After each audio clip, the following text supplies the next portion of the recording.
Hey guys, Shami here. Thank you for stopping by. Today I will show you how to make lining for your fanny pack, and on the screen right now are the things that you will need to make your lining. Alright, so first of all, you place your lining flat on the table, on the ground, or anywhere else where you would cut your material from. It doesn't really matter where. Alright, and then you go ahead and fold the material in half. Make sure the folded half is the same width as your back. Alright, just like what you will see in the picture in a moment. Alright, so it should look like this, and then you go ahead and place the back on the folded part to make sure you have the right measurement. Alright, so with that, with the back still on the folded half, use your pen and draw along the edge of the back to create a frame on the lining.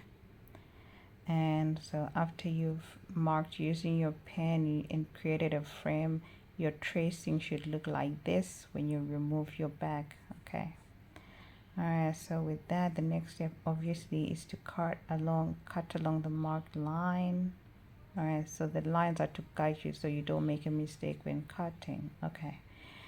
Alright, this part is optional. You can create a crease at the top parts of the material. You'll see what we'll do later. Okay, so when you open the two pieces, they should look like this, and remember you created a crease at the top there. There's two at the top sides.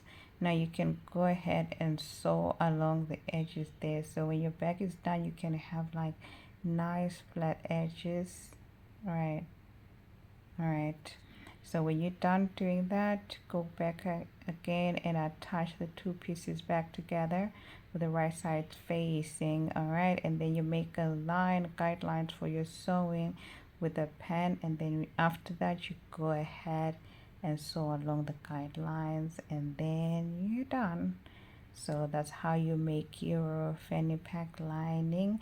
So if you want to see how to make this fanny pack as well as the same granny square stitch, it's the same as the granny squares used for making this bag, you can go check out my other videos. And thank you so much for watching. Please like, share, and subscribe, and see you on the next videos.